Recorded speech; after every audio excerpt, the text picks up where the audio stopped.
welcome to another exciting episode of The Energy That Surrounds Us. I'm your host, Michael, and as you can see from my background, I am back at my home base of doing shows. So I am glad to be back, and thank you to everyone who continues to watch and support the show and all the experiments we do. And with that being said, before I introduce my guest, I want to take a moment and recognize my guest as being a veteran, and I want to thank him for his service and the sacrifice that he made. That is something I feel is truly notable and worth mentioning, and it's something that's important to my heart because my father was a veteran as well. So thank you for that. You're welcome. And with that being said, I am going to allow my guest to introduce himself because he has such a large background that I just don't feel like I could justly say everything correctly and get everything in correct order. So I'm going to turn it over to the one, the only, amazing, insightful Keith Evans. I appreciate that, and thanks for having me on your show.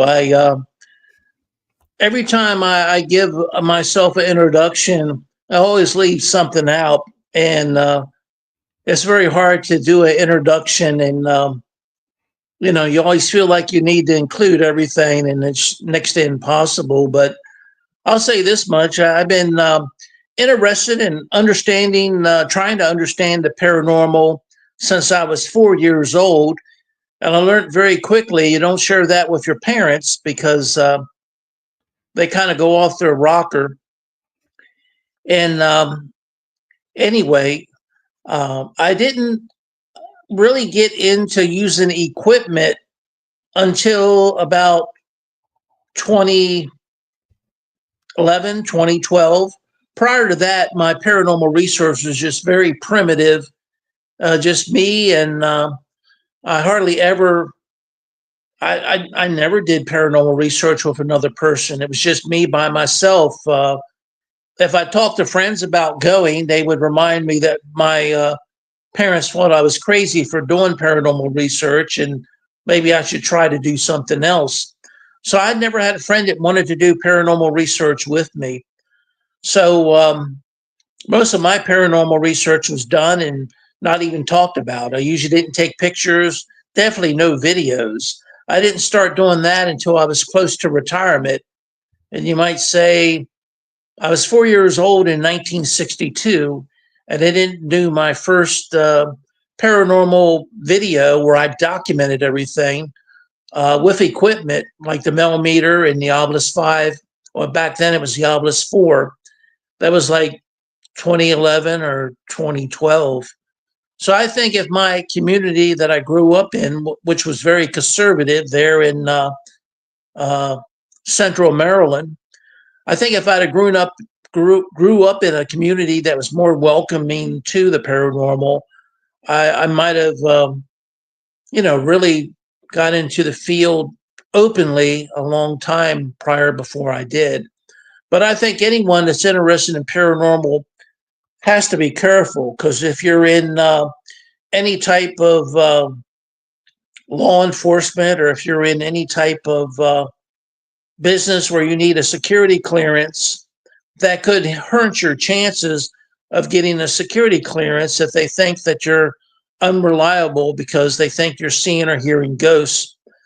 So I'm sure there's a lot more people that are interested in the paranormal and might even have certain gifts where they can sense the emotions of people who have passed away, like an empath. That's what I have. And, but they just have to stay quiet because can you imagine if you were a law enforcement officer testifying against a criminal and then they bring up, and also he hears and sees ghosts? They would try to ruin your credibility with it. So you have to be very careful today when you're involved in the paranormal. and who you're talking to and who you're dealing with. So, but I've since 2018, I've written two books.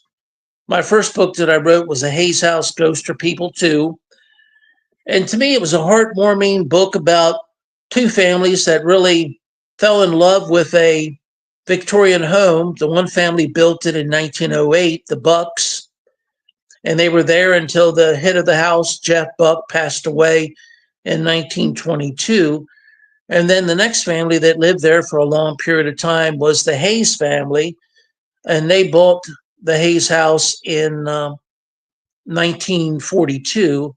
And the last Hayes family member moved out and sold the house in 1996. So I think both families loved the house and they cared enough about it to protect it after they'd passed away. And to me, that's just, it's nice to know that whatever you care about in life, you're still going to care about it once you pass away.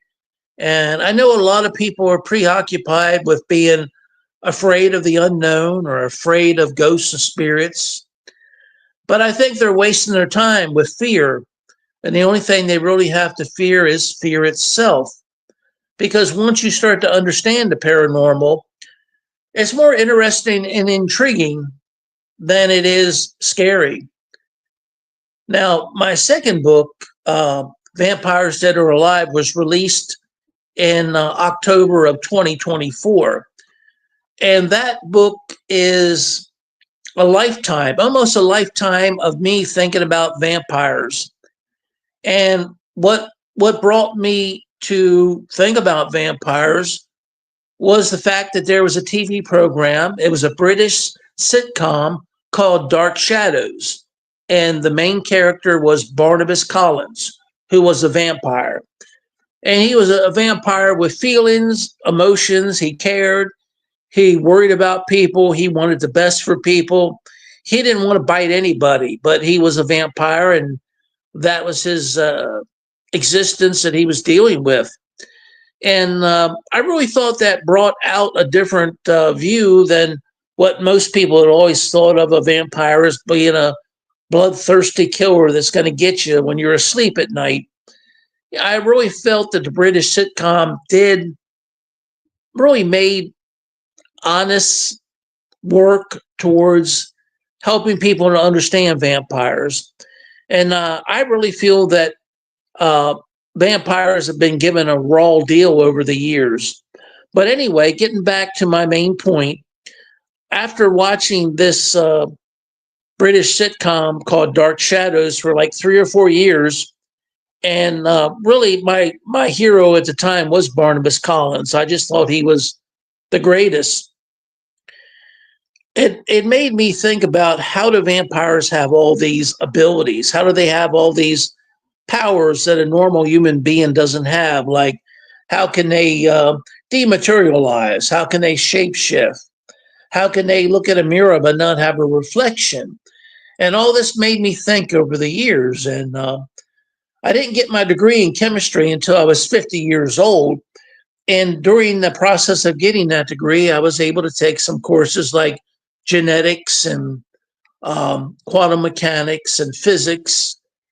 So it helped me with every course I was taken or had taken at the University of Central Florida in near Orlando, Florida.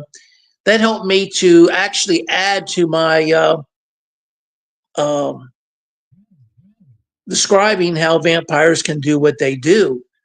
And that's what the book actually is about. Each chapter is a certain characteristic that a vampire has the ability to do, like, say, shapeshift. And I look at, is a vampire more dead or alive? Because they're called the living dead. So how can you be dead and be alive? And I looked at each trait, for instance, like shapeshifting. I don't know any living person that can shapeshift other than a skinwalker, and it's kind of debatable on whether they're living or dead. So anyway, I start out in each chapter by identifying, are they more like a living person or more like a dead person? And I don't know of too many dead people that can shapeshift unless you look at their body deteriorating over a period of time. And then I go into uh, my theoretical science scientific explanation on how they can shape shift. For instance, I feel like shape shifting probably involves the vampire's ability to bend space and time.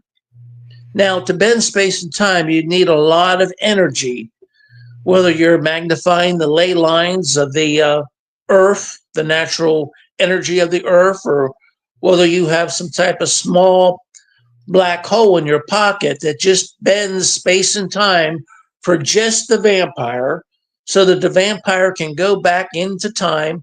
I feel that we've been reincarnated many times over, and that's how a vampire shapeshifts. They go back in time to where they were, say, a bat or a werewolf, and that period of time they become a werewolf because that they go back in time. So you're actually seeing them back at the time where they're sold. Their electromagnetic energy is all we are after we pass away until we are reincarnated back into a biological body.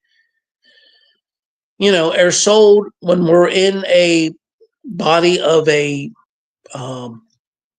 say werewolf, whether it was a couple hundred years ago. That's what you're seeing.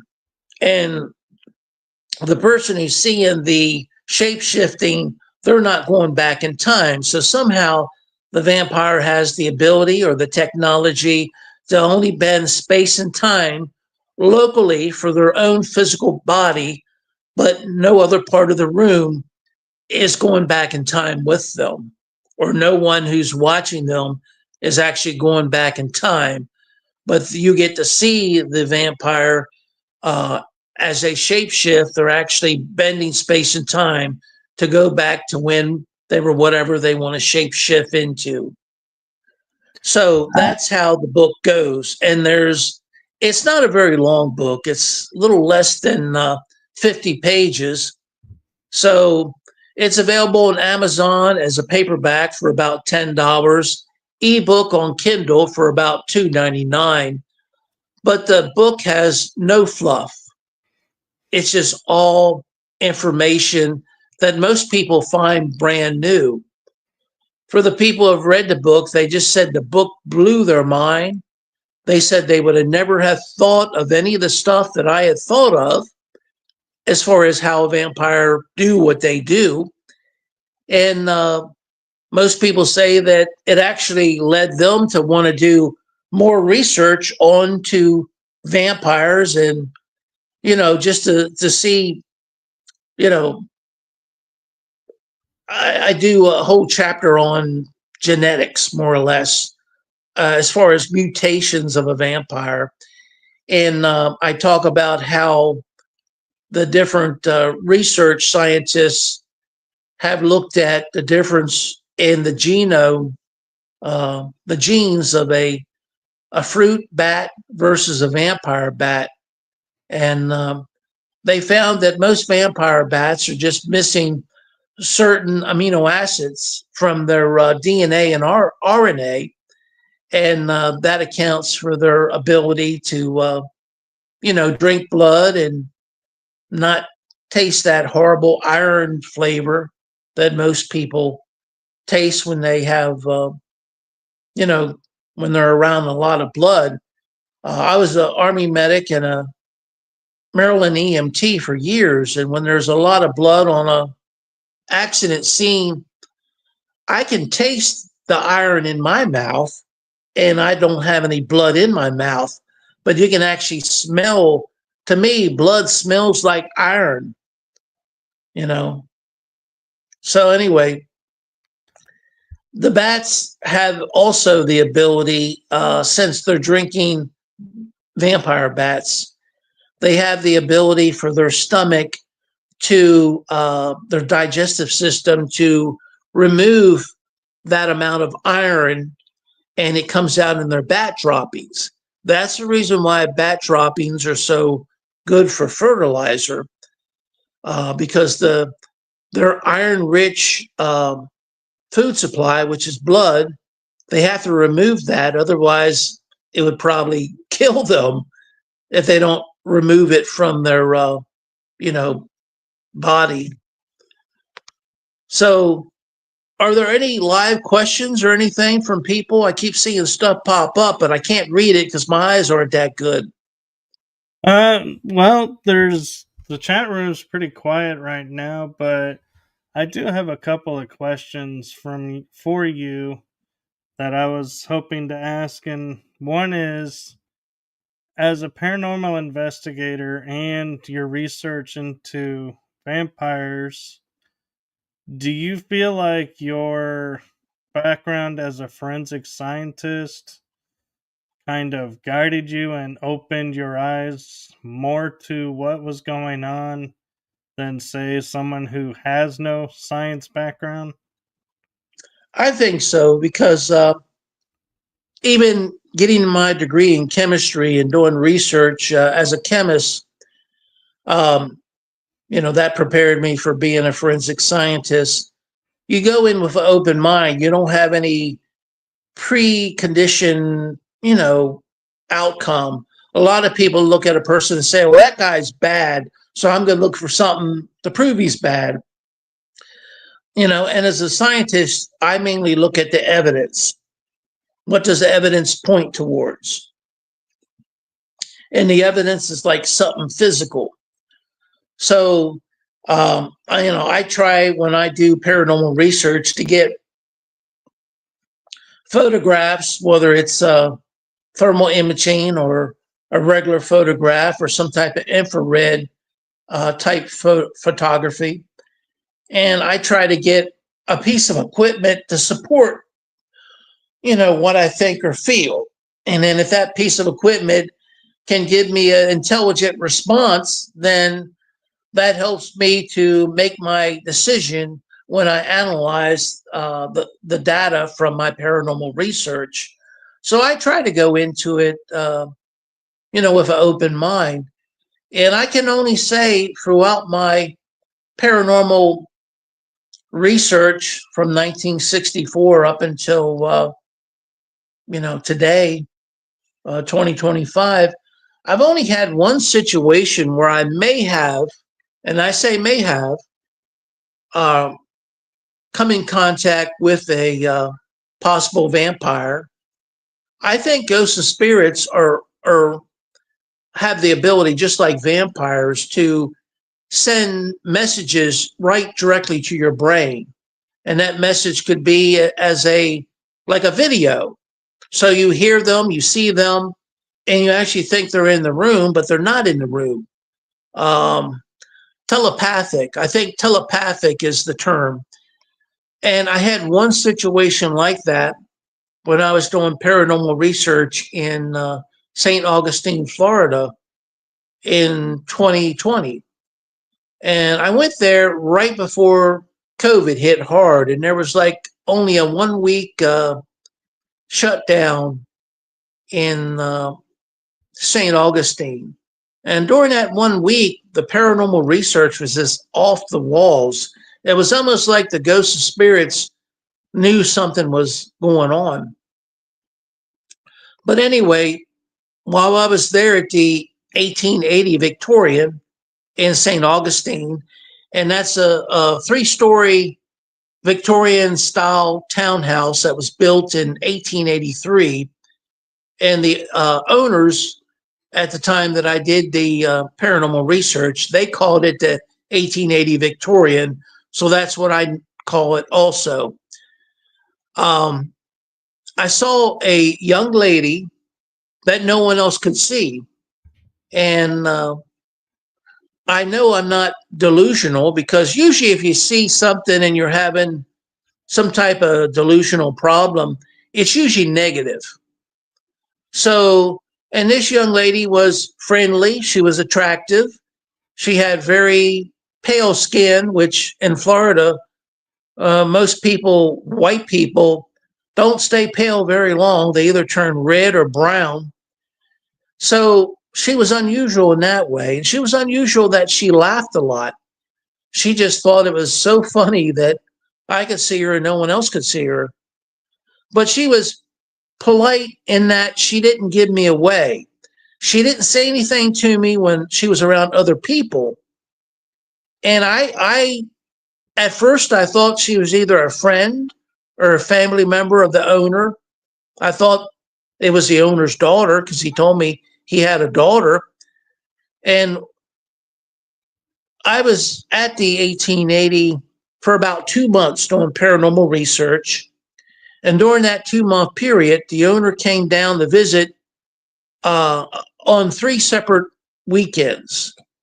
Um, so the first time he came down, I thought the young lady was, his daughter, and I didn't really ask too many questions. I looked at his daughter. He never introduced her, and I thought, well, that's strange. He introduced his sister, his wife, himself, but didn't introduce his daughter. So I looked at her and I said, "Are you still in school?" Because I figured she's either high school or college age. And she didn't answer me. She just smiled and giggled. And he answered me like he thought I was talking to him, and I wasn't.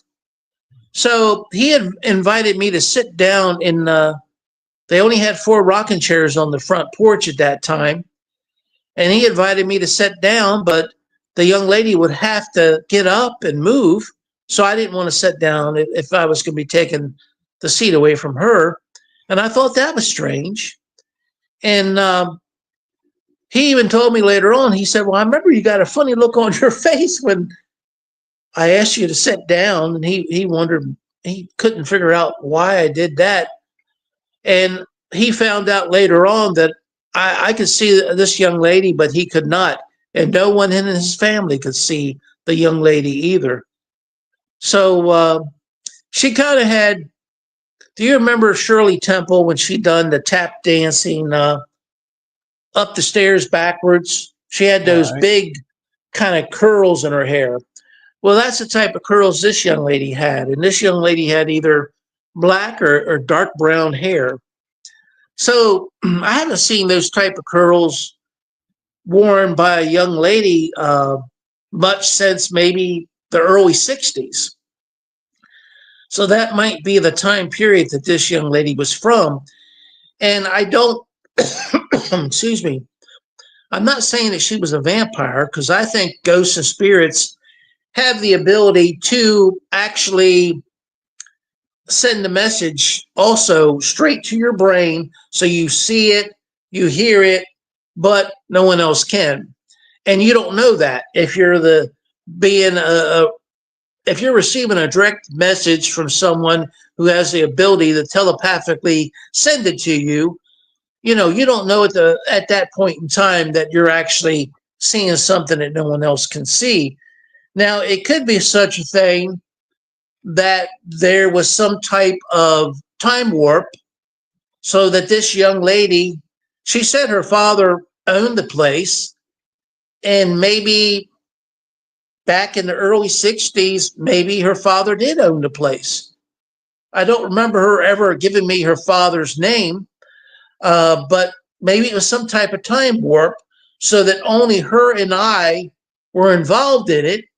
And I was seeing her within the 1960s. And I don't know what she was actually seeing other than me.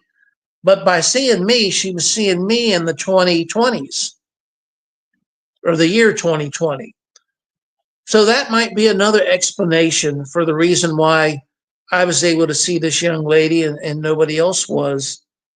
Um, I also thought that she looked like a ghost or a spirit that I had had a dream about, who I had visited this ghost and spirit's house in Apalachicola, Florida. And I asked her, I said, "Is your name Margaret?" And she said, "How did you know my name?" So, and the ghost or spirit from Apalachicola would be Margaret Key, and she's got a very beautiful house.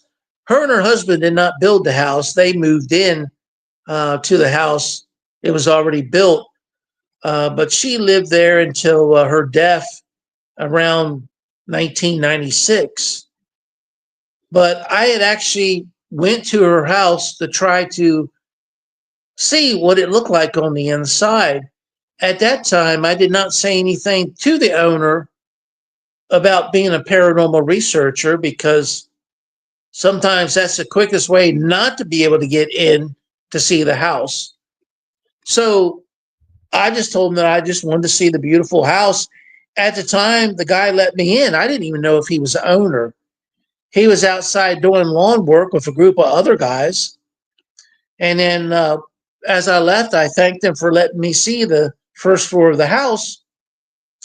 And I said something like, well, I hope the owner doesn't mind. And he said, oh, that's okay. I'm the owner.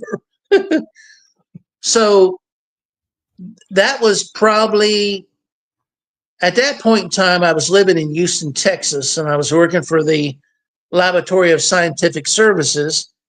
And I would fly to Apalachicola, Florida, when I was had a 3 day or 4 day weekend, and so that weekend I had flown there, and I was actually on my way back to the airport when I stopped by the house and was able to see the house that Margaret Key lived in, and it was very original floors, original horizontal, or floor horizontal wall boards, and original tug and groove type ceiling boards too. All of it was original, but I only was able to see the first floor.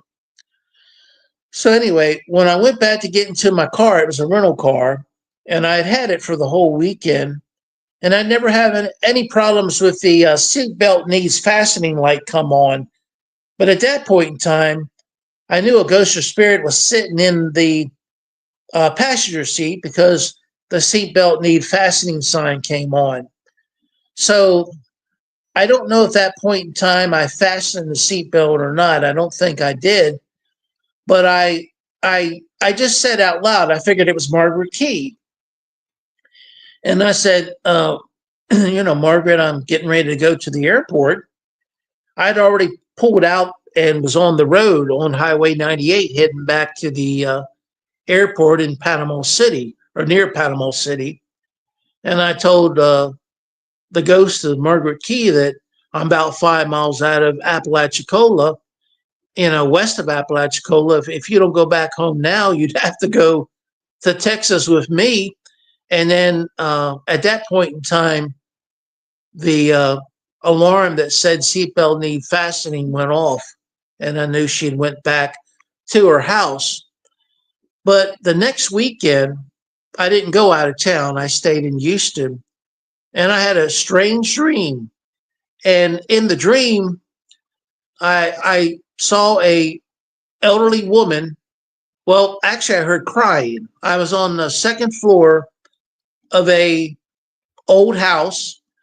I think I was there pretending to be a buyer just so I could see the old house, which is sometimes the only way a paranormal researcher can get into an old house. And I had heard somebody crying, and I walked out of the room. And if I was there with a realtor agent, they didn't follow me. And when I walked out, I saw this elderly woman walking up the steps. And when she got to the top of the steps, I asked her, "What is wrong?" And she turned her back to me and was looking into a mirror. And I could see her face very clearly in the mirror. And I just put my arms around her and hugged her.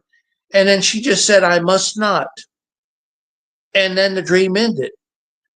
And then I thought, after that, I was looking for a picture of what Margaret Key looked like, because I thought, I think that was Margaret Key at probably age prior to her passing away, since it was a frail woman, uh, about the same height as this young lady that I saw at the 1880 Victorian in 2020. And she had, of course, this woman I saw in, I guess it was around 2012. She had just white or gray hair. So when I did see a picture of Margaret Key, she used to write for magazines uh, back in the 50s and 60s and maybe even the 70s. When I saw her picture, the facial features were the same as this lady that I saw in my dream around 2012 or 2013 when I was living in Houston. And the facial features were similar to the young lady I saw at the 1880 Victorian in 2020 that no one else could see. So my guess that her name was Margaret, you know, probably it was the ghost or spirit of Margaret Key. Now, at the age that I saw her, it might have been before her last name was Key, and I don't know what her maiden name was. So I should do some research and find out what Margaret Key's maiden name is. And I would like to go back sometime late spring or early summer to the 1880 Victorian if the same person owns it and do some more paranormal research and try to get a book out just about the 1880 Victorian. But if I do see that young lady again, I'd like to know what Margaret Key's maiden name was so I can ask her. And if I have a first and a last name and she says yes, then I know who the ghost of spirit is. So that was just, it was humbling because as a paranormal researcher, I'd never had anything like that happen before. And I felt humbled because I thought I know everything about ghosts and spirits. I don't. And if I can be fooled by a ghost of spirit appearing in front of me, and I think they're as real as you and I, how many people out there who aren't in the paranormal research have seen ghosts of spirits and just don't know that they weren't a flesh and blood person? So, Right. anyway, did you have another question for me? I saw something else pop up. I do have a question for you, and I'm curious. It ties into the ghosts and the vampire side. Is you talk about how like only you were able to see the spirit and not the family that's there now, and I'm wondering if someone is more open, like has an ability to see spirits, or their mind is more open than, say, the average person who just is going about their day. Do you feel like that's who the spirits or the vampires are going to, say, project their image to and react with? Or do you feel like it was just luck of the draw that you were able to see them and interact with them? Well, it could be a combination of both. I know that, for instance, I'm a paranormal researcher, and I I did book signings for my first book, The Hayes House Ghost or People too, and I didn't enjoy talking to people who automatically connected me with Satan because I was a paranormal researcher. So I think ghosts and spirits are the same way. A ghost of spirit probably don't want to communicate with you in whatever way it is, whether it's using telepathic means or what other means, but they probably would rather communicate with someone who believes that they exist. I mean, communicating with someone who don't think they exist would probably not even talk to them, or they would become very frightened. So I think there's something to that. It's just like who we choose to be friends with. We choose to be friends with something that people that we have something in common with, something that we share the same goals. And if that goal is to research paranormal ghosts and spirits or vampires, then that's something we have in common. And, if you're a ghost or spirit, you probably want to communicate more with a paranormal researcher because at least they believe that you exist. And I think most ghosts and spirits are self aware, so they do know that they exist. And it probably really breaks their heart when they run across people that say, "Oh, no, you're not real. You're not existing. You're not communicating with me now." I mean, think about how you would feel if you were walking down the streets and you said hello to somebody and they just crossed the street to get away from you. Wouldn't make you feel good. So I think ghost Mhm. spirits are going to communicate with people who are understanding that they are in our existence, and I think they feel more comfortable communicating with someone who accepts that there are ghosts and spirits in the world. Now, whether It's interesting you say you that know, because yeah, I will tell people, the reason you may not get anything is one, the spirits don't know you. If this is your first time, so they don't know. But secondly, is if they can feel intention, and if your intention is to be there for 15 seconds of fame, they're not going to waste their time. If you're there right? to genuinely talk and do the research and investigate, they're going to interact with you. So it's interesting how we had the same theory about that. And I think ghosts and spirits do like the relationship. They don't just want you to show up one time to their house and never show up again. And I think they'll communicate with you if you can do an extended period of paranormal research. For instance, when I did my research for the Hayes House Ghoster People 2, I had at least from November of 2017 until shortly prior to the book being released, uh, to spend as much time at the Hayes House as I wanted to. The owner actually gave me a key. She just asked me to keep a very low profile because she rented out rooms through Airbnb, and she didn't want to upset any of the guests because some people are terribly afraid of ghosts and spirits. So if I'm doing paranormal research, then that person who's going to be afraid is going to be really put on alert. So I was very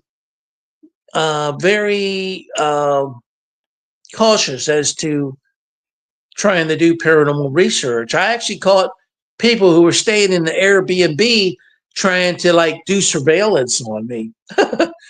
They would like look, and I would like always have my cell phone nearby, like I was talking on the cell phone, so they wouldn't think I was talking to ghosts and spirits. So anyway, I when I did paranormal research at the Hayes House, it was unique because there was always something going on at the Hayes House. At the time I was there doing paranormal research, there was um, a lady who lived on the third floor apartment, and she was coming in and out. And there were three or four rooms that were rented out as Airbnb. There was one room that was rented out just for artists to come to have a quiet place to paint and not have any interruptions from their home or whatever. So there was always something going on. And I could imagine probably some of it was paranormal and some of it was just people coming in and out.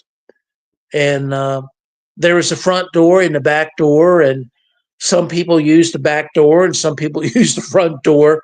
So while I was doing paranormal research, I wish I could have done paranormal research and been the only one in the house that way would have ruled out, well, I won't look and see if that's paranormal because I heard someone run up the steps. But one time when I was at the Hayes house, I was doing paranormal research in the uh, what they call the living room at the Hayes house. And I knew the owner was in town. He came in, he usually parked around back. So he would come in the back door and run up the back stairs. They had like these little narrow stairs that went from the first floor up to the attic. And then the front stairway only went up to the second floor and was very wide. So later on, I asked him, I said, did you come in about an hour ago and run up the stairs? And he said, no, I haven't been back since I left earlier. So I don't know who it was that came in the back door and ran up the steps, but I assumed it was him. So a lot of times, residual energy is just something that's not an intelligent ghost. It's something that's played back in the house, and you won't catch it if you think that there's a actual living being causing it to happen. But I actually was able to live at the Hayes house for a short period of time before they sold the Hayes house. And it was after Hurricane Michael that hit the Florida Panhandle in October 2018. And the place I was living in was destroyed. So as soon as I was able to get out of the shelter that I was in and get a rental car, I drove to Apalachicola to see if the Hayes house was okay. And at that time, the owners lived in Georgia, so the only one that was at the Hayes house was the lady who was cleaning the rooms. And I'd went in and of course I told her that my place had been destroyed by Hurricane Michael and I was just looking for a place to rent. And she was on the phone with the owner at the time, and the owner heard what I said, and he said, well, he asked the cleaning lady to see if I wanted to rent the third floor apartment, which I did. So I stayed at the third floor apartment from like the end of October, about the 26th or 27th of October, until they sold the place about, it was either the 1st of March or the 1st of April, 2019. Now, while I was there, I only had the mail meter and the thermal imager, which was a flare thermal imager. So that's the only two pieces of equipment I had to use. And I especially enjoyed the residual energy that took place in the house. I had talked to many people who said that they had rented their short periods of time in the past, and they said they knew that there was ghosts and spirits there. But you could hear people running up the steps. And I was on the third floor apartment, which up until after Kathleen Hayes left there in 1996, it had been an unfinished attic. So it was only sometime after 1996 that someone built an apartment up on the third floor. And that's where I was.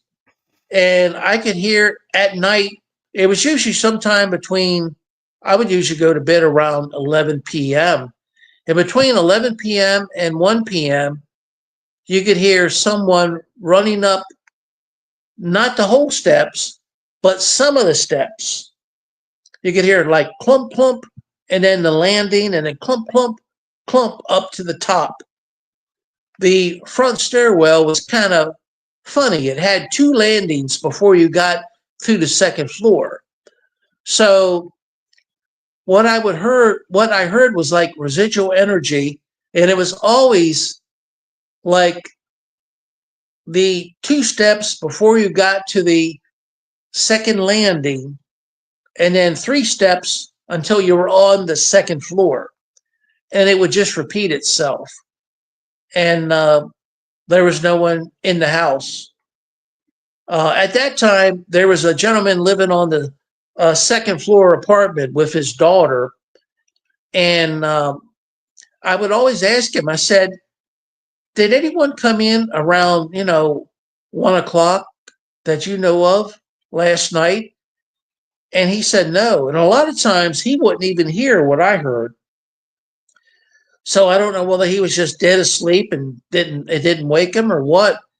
Um, and also in my third floor apartment, I would hear somebody running up the steps from the second floor to the third floor. And I would jump up in bed and there'd be no one at the top of the steps. And I would get out of bed immediately and look, no one on the steps whatsoever. But they would just sound like someone like was in a mad rush, clumping, clumping, clumping. So they went up the steps. And also, one that happened maybe 3 or 4 times. Somebody running up the steps. Now, the house was Airbnb, and there was a lot of people wanting to check out the house from off the street. And if the Airbnb people didn't lock the door, you could have somebody wander through the house just checking it out. So I always wondered, well, if I didn't lock the door, that my door to my apartment was down on the second floor level at the bottom of the steps. And I always wondered if I would forget to lock that door, somebody just might want to see what the attic looks like. And it could be them running up the attic. So, but that was never the case. I was always very vigilant at locking the door. And one time I woke up, I guess it was around shortly after I had went to sleep, and I woke up and was still hearing a sound. It sounded like someone running from the northeast side of the apartment across in front of my bed to the southeast side of the apartment. And I got up out of bed, and the apartment had wall to wall carpeting, and I'm over 200 pounds. I tried to stomp with my feet, couldn't make a stomping sound. The rug had too much cushion. So whatever it was, it had to be something from a bygone era when it was a hardwood floor. And when the Hayes house was built, the upstairs had never been finished off. I made sure that I asked the daughter of the Pat and Kathleen Hayes. Their daughter, I think, is still alive and was alive when I wrote the book. And I was able to talk to her at on many different occasions for long periods of time. And I'd asked her, was the attic ever have a hardwood floor on it? And she said no. When her parents bought it, it was just an unfinished attic. And she said you could actually fall through. And I think she said on one occasion her father slipped when he was walking on the beams and his foot did go through. And she said they had to repair the ceiling. So now, prior to the Hayes house being built in 1908, there was a fire that burnt most of the wooden buildings in Apalachicola. And that fire was started by someone who was milking a cow. And I think they were milking a cow either early morning or late evening, and they had a lantern. And something happened. The cow kicked the lantern, and it started a fire that pretty much burnt a lot of the wooden houses. Apparently, the wind was blowing towards the northeast, and it took the flames that way. So the house that actually may have stood there, where the Hayes house was built in 1908, probably burnt down in that 1900 fire. So that house or building might have been 3 stories. It might have had hardwood floors on each floor. So that residual energy might have been coming from the house that was there before 1908 and not coming from anyone that lived at the Hayes house. And it's interesting when you think about history and everything.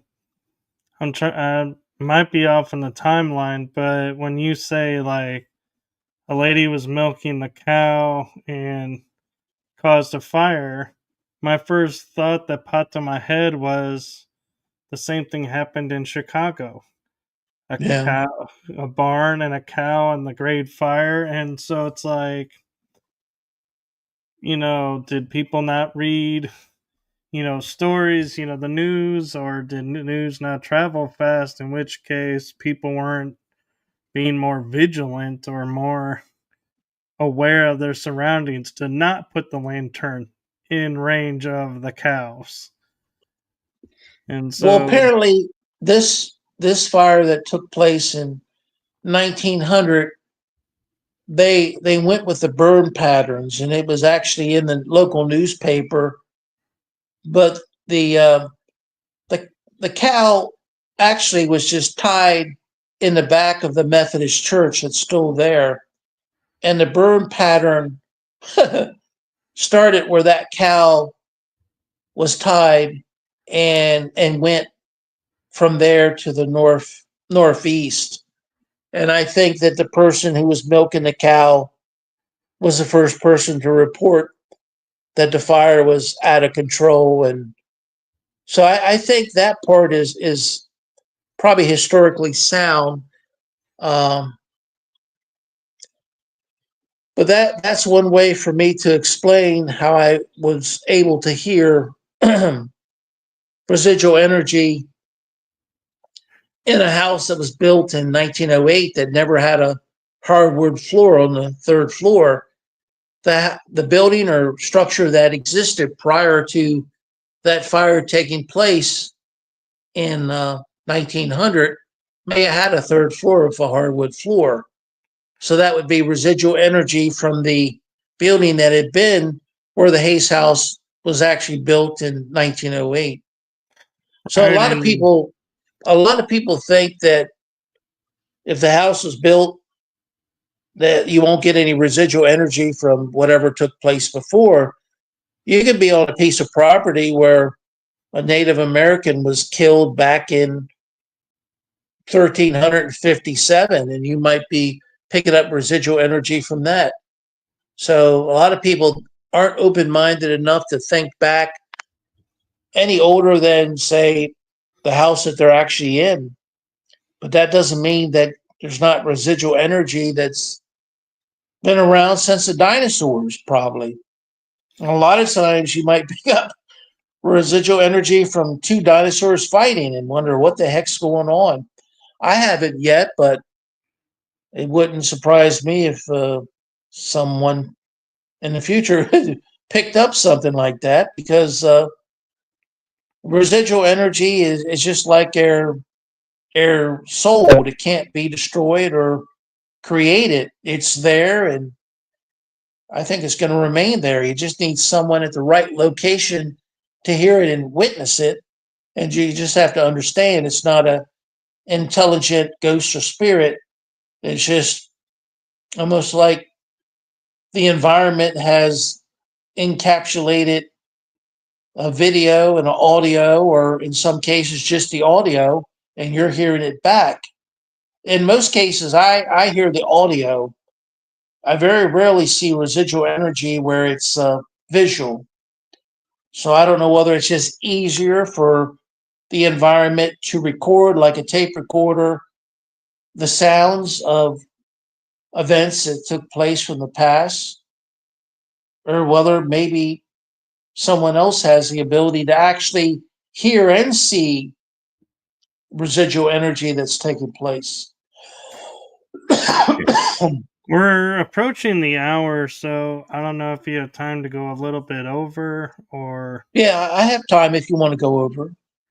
Okay. Well, one thing I wanted to mention that I came across in research that might help you with, like you were explaining, the difference of the homes is in England, they keep talking about this spirit that you only see waist high walking on a street. And they said they did research and they found out that the streets in London, like in England, are one layer on top of another layer on top of another layer on top of another layer. So if you went down to the layer he was walking on, you got the full body. But because the layer he was on was, say, waist deep, you thought you were watching half a body go floating by.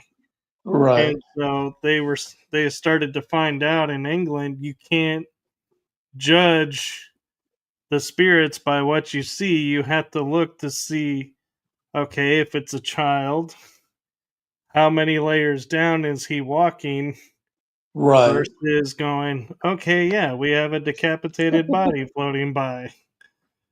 That's true. That's true. That's good thinking there.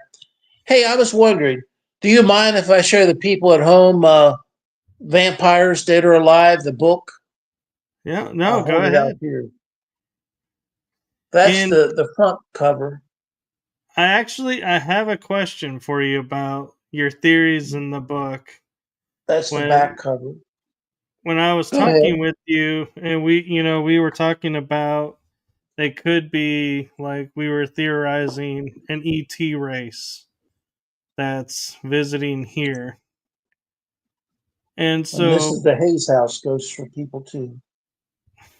Now you were so saying something about a ET. that when I talked to you on Paranormal Versus, we were discussing, could a vampire be like an alien race here on Yes, Earth? And I I think so. started right, and I started thinking about, I remember mentioning like a daywalker, and we were like not totally familiar with, that term or any research on that. And I started to wonder, the daywalker story is, it's an infant in the womb who they say got bit. The mother got bit, transmits the vampire disease when they called it a disease. And so the baby takes on those characteristics in the womb and is hence half vampire, half human. So it's able to, say, stand in the sunlight where a vampire can't. And I was thinking, I started wondering, well, if a vampire is an ET, has relations with the human, could that be where that offspring could be what they consider like a daywalker and have half the, like, the strength of a vampire and all those qualities, but also be able to be in the sunlight because of the other person, and that's where that legend came from. It's more like a hybrid than somebody who was infected in a womb. Right. Well, I feel that vampires originated from another world, not on Earth. Probably a world that had their Goldilocks zone was probably connected with a star system that had a white or blue dwarf star, and that star would allow the daylight to be no lighter than our full moon nights. So that way, vampires, their whole genetics is going to be revolved around having a very light strength star. And that means that when vampires are exposed to our sun's strength, it causes their DNA to unravel. And for DNA just to fall apart like that, it's called denatured. So that's one reason why vampires have to avoid the sunlight. And well, the main and only reason they don't want to die. But I do feel that vampires originated from uh, another star system. Now, there could be vampires who arrive here, who knows, on a daily basis. But the vampires that have been here a while probably will automatically breed with the human beings that are from Earth, or at least maybe was from Mars before we came to Earth. There's factors that show that, we're the only animal that gets a sunburn, and Mars is further away from the sun. So if we were living on Mars and it had an atmosphere, we probably wouldn't get a sunburn. But that's one thing to think about, as far as we may not actually be from Earth. We might be from Mars, and their ability to have spaceships to travel from Mars to Earth, somehow that technology might have got lost in some type of cataclysm where the scientists and all died off and the books got destroyed, and could have been anything from a solar flare to a you know comet or something hitting us, which was large enough, like the comet that destroyed the dinosaurs. So we may have had the technology to travel in space far above where we're at now, and have lost that due to a tragic near distinction situation that took place on Earth, maybe 4 or 5 times over, since Earth cooled down and human beings were able to evolve. So, Kind of like but the I Atlantis from your I really antenna. feel that definitely vampires are extraterrestrial. But if they've been here for thousands of years and they've interbreeded with humans, they probably lost most of their abilities, and they probably have definitely lost the sensitivity to the bright light. So they can probably go out in the sunlight without their DNA unraveling.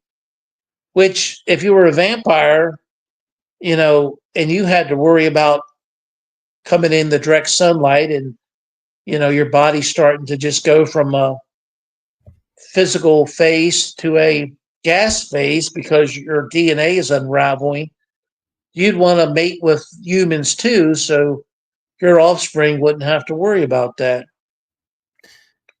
And it makes me wonder when every once in a while we'll hear cases of like people who are unable to go outside in the sunlight, you know, and they have to stay indoors and they keep everything under shades. They don't let the sun in and everything's artificial light.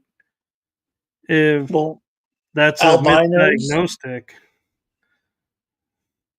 yeah, that albinos are very sensitive to light, and they don't have any pigment within their skin, so they have to avoid the sunlight. But it could be the way genetics work. Maybe not everyone gets the gene pool that allows them, if they have vampires in their bloodline and in their heritage, they might not always get the genes that allow them to go out in the sunlight. And I also, before we finish, I know we only have probably a little less than a half an hour. I usually never get asked questions like this, but uh, I have like a question I would like to answer. And most people always think of vampires as being bloodthirsty killers, but think about that. If we all drank the cow's blood instead of killing the cow and eating its meat, that cow could still be living today. So if we ration the blood of an animal instead of butchering it, that animal could live. And vampires may have evolved to drink blood because on the planet that they,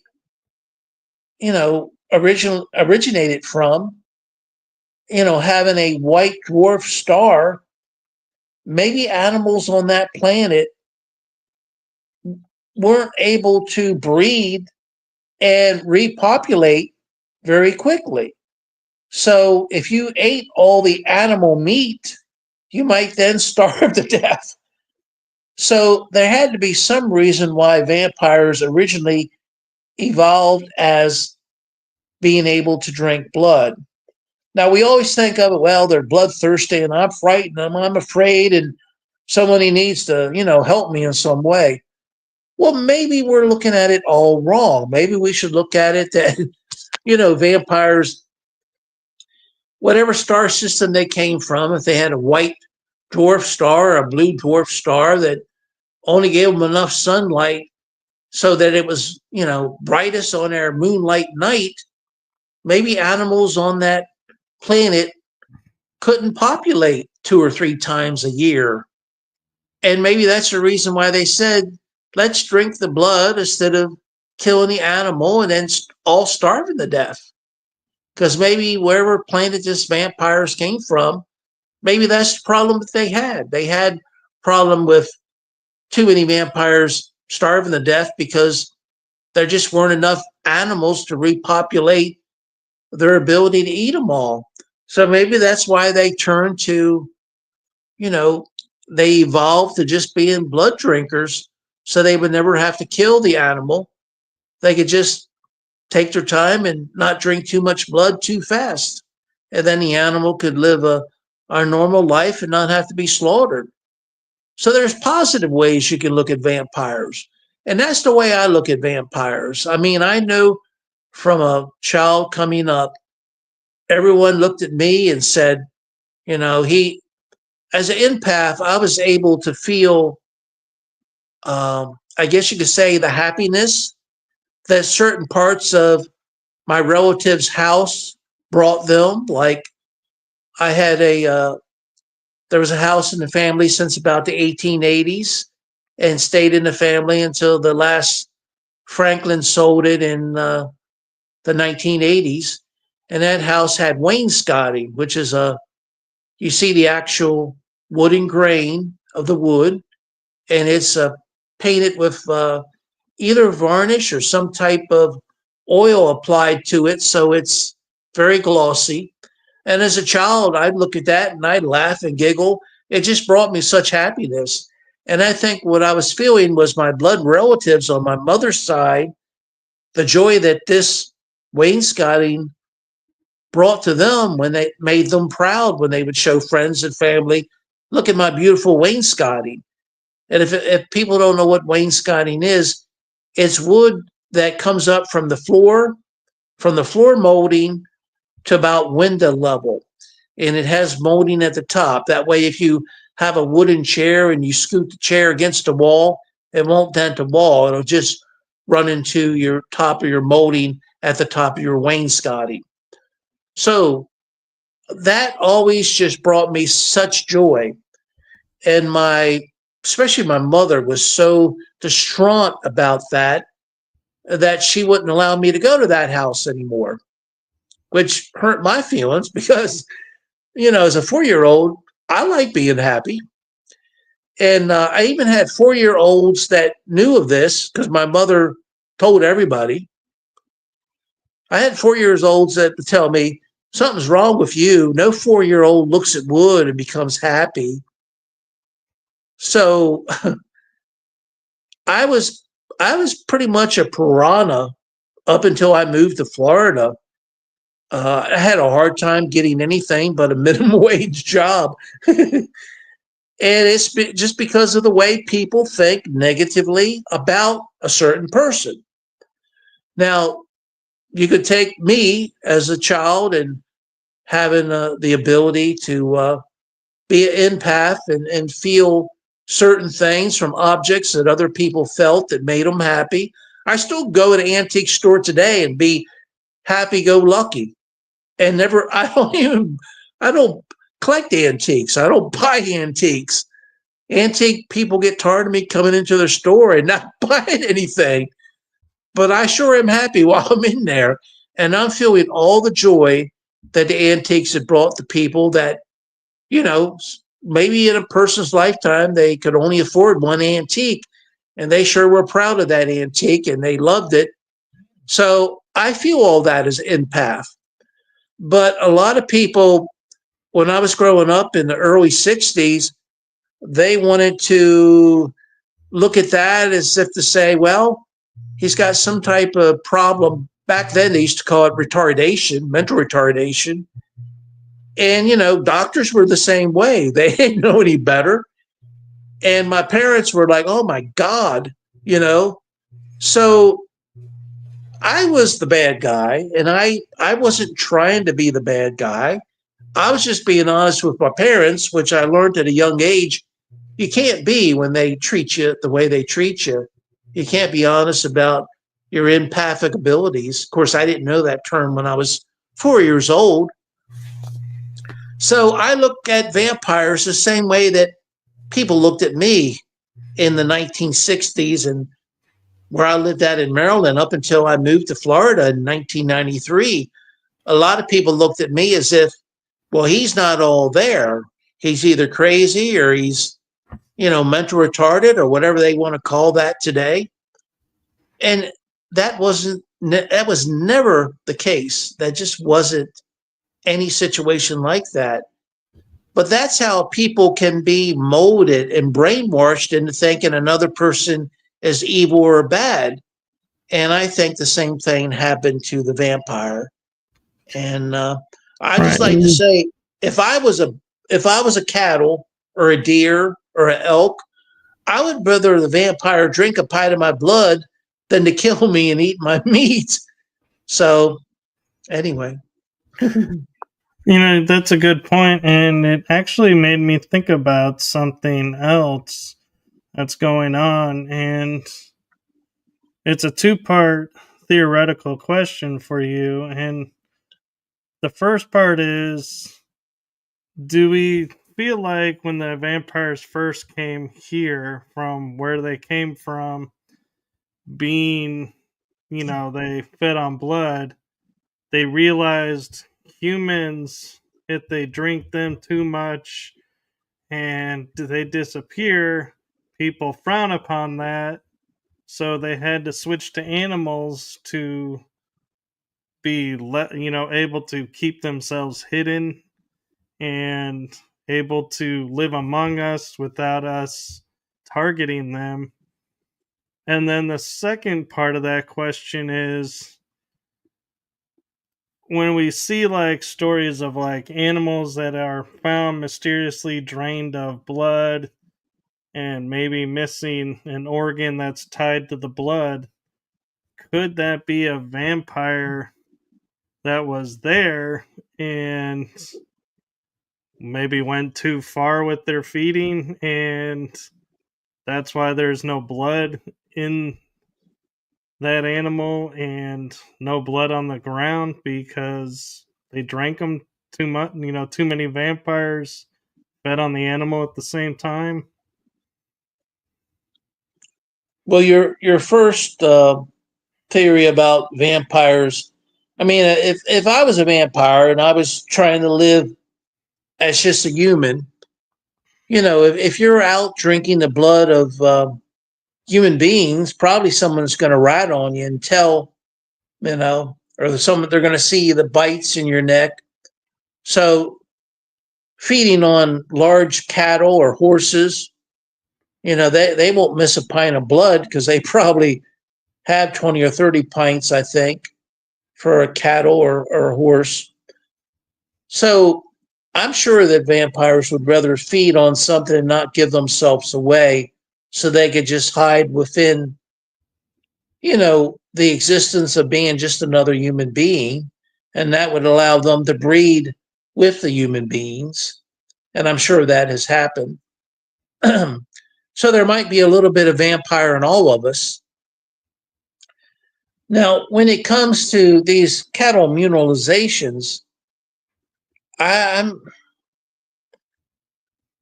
it's a possibility that the ones without any blood could have been something drained the blood to use it. But I think vampires probably aren't the problem because I think vampires, would just conveniently drink what they need and find another animal the next time they feed. I don't think vampires would need to just take all the blood from a animal and drain it.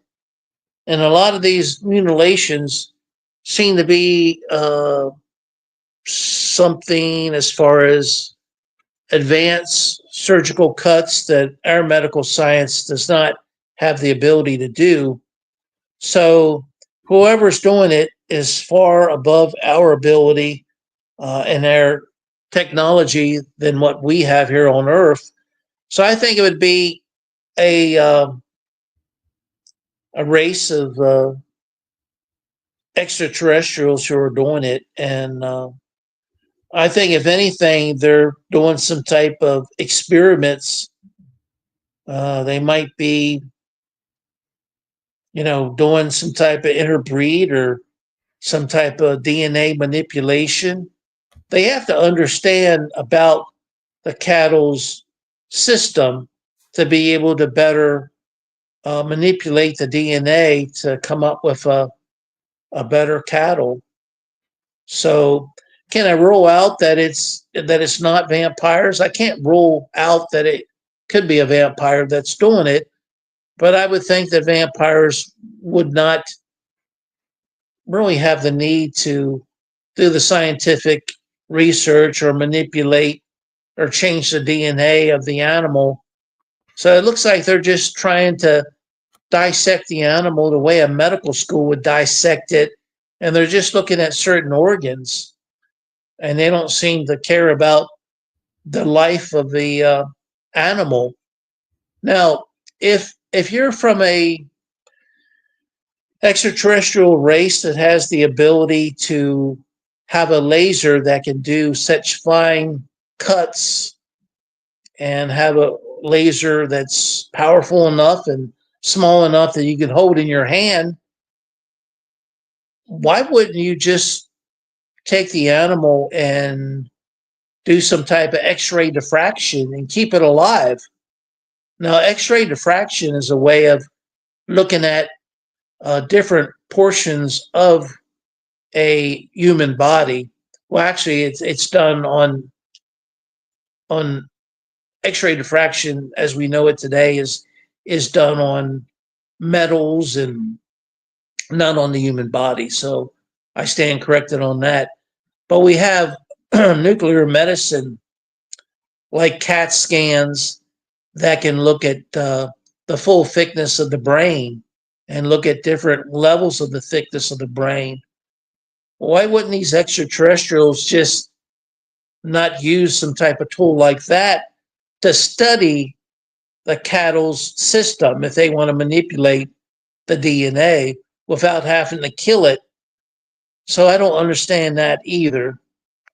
It's puzzling. I can't see the motivation of a extraterrestrial entity or a person that has a laser that can cut, the way their laser seems to cut through bone and skin and other tissue, but they don't just use some type of CAT scan to actually learn about the biological nature of the cow's system. And So, then one last question I have, I'm curious your thoughts behind is we talk about, them coming from a world where it's white dwarf or blue dwarf where they can't interact with the sun.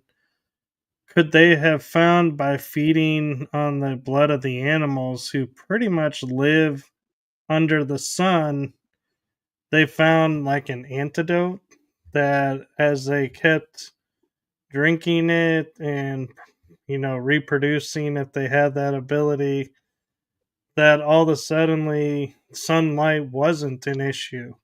could that be a reason why they would also switch to feeding on the blood of the animals? Well, I think that for vampires, their whole genetics was based on organism that was used to very light rays of their star.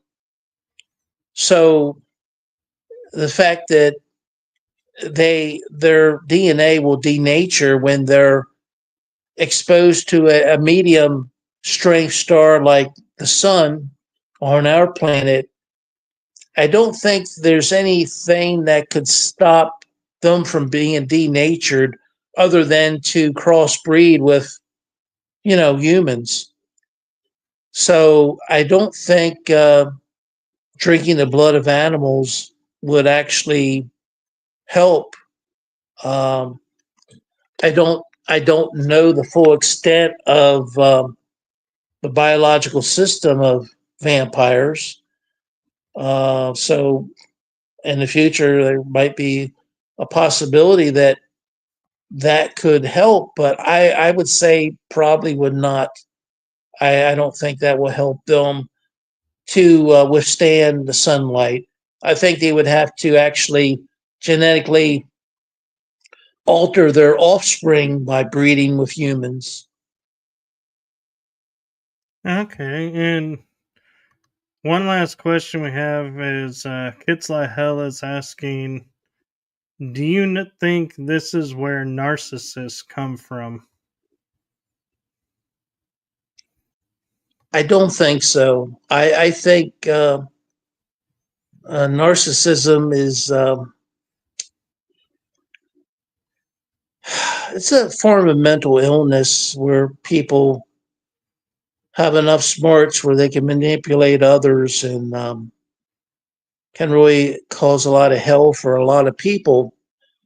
But I think vampires um, are just very intelligent and very have the ability to be very caring. So no, I don't think there's any connection. Okay, and my full last question about vampires comes from the legends and the lore, and the fact that if they drink all of the blood of a human, they become a vampire, so to speak, or they're dead. Do you think that there's some truth to that, or do you think that's all stuff that's to keep us in fear from being around vampires? Well, the way I have heard the legend to be, they don't have to drink all your blood, but if the vampire drinking your blood leads to your death, which you don't have to have all the blood drained from your body to go in shock and pass away. As an Army medic and a Maryland EMT, um, you only have to lose enough of it to go into shock. So if a vampire isn't careful and they drink too much of your blood and you happen to die, to the best of my knowledge, you will return as a vampire. That's the way the legend goes. Do I have personal knowledge of this? No. Um, but that's the way I understand the legend. Now, every movie that comes out of Hollywood, they can manipulate that and change that a little bit. And then the last movie that came out, well, the people who are young people now, that's the way they're going to think of vampires. So I was just curious with your research and background if you found anything that would say, no, this isn't actually possible, or, well, yeah, it is plausible. This could I think happen. so. I think that if a vampire causes your death by drinking too much blood, then you will return as a vampire. But if the vampire bites you and you don't die, or you end up dying in the future of cancer or being hit by a car, then I don't think you will become a vampire. I think the vampire has to actually cause your death directly by drinking too much blood. And they don't have to drain all the blood out. You can go into shock just by losing. I'm trying to think. I think most people have 6, 7, 8 pints of blood. You can go into shock just losing 3 pints because it's just not enough blood to go to all the oxidated parts of your body, and you can go into shock. And if you're not treated for shock, you could die. Yeah, and that's probably why at the blood bank they only limit you to 1 or 2 pints a day because they don't want you going into shock either. Yeah. But Kitsley Hell said thank you for answering our question, and I You're am welcome. going to take the last few moments that we have and just let you promote your books again. And if you have anything upcoming you want to share, you're welcome to promote it as well. All right. My book, The Hayes House Ghost or People 2, is only available as ebook on Kindle. It's no longer in paperback. Now, if there is some supplier that still has it, you know, I've already been paid all of the royalties that I'm going to get paid on that. But if somebody has it and it's in the system and you can find it, grab that book. In the future, I'm never going to go for a 340-page book again because I think people would rather enjoy a book that's much smaller in size. Um, as far as Vampires Dead or Alive, that is available paperback on Amazon and ebook on Kindle. I also have a YouTube channel. I do paranormal short sessions by Keith Evans.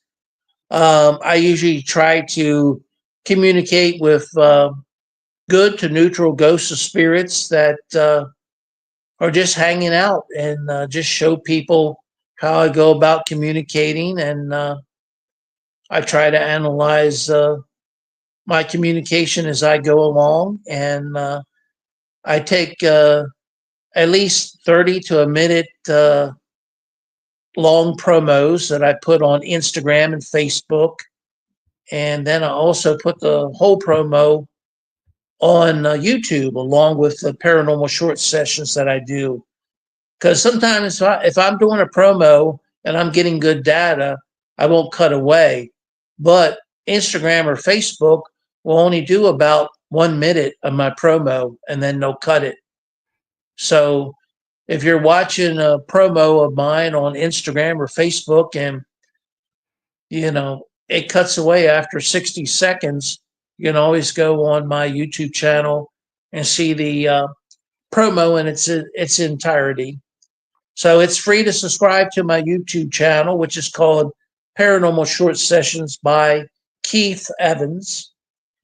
And I'm hoping to work on some more books in the future. I have at least 2 or 3 that I'm thinking about and that I'm iffy like working on, but the one that rises fastest to being completed is published will be the one that I have enough information on that I feel satisfied to let it go out there so that the audience can read it. So I don't know which one that'll be yet. Well, very cool. So thank you, Keith, for coming on and sharing all of this with us. I greatly appreciate it. Well, thank you for having me. And thank you to everyone in the chat room and everyone who's watching. And Thank you, everybody. maybe we'll get lucky and we'll get Keith back on for another episode and hear more about his future adventures that are going to be coming down the pike, so to speak. That would be good. All right. Well, with that, I'm going to say good night to everyone. Thank you for watching. Have a wonderful night, day, afternoon, wherever you are in the world. Fill it with love and joy. We need more of that in the world. Yeah. All right. Good night, everyone. Good night.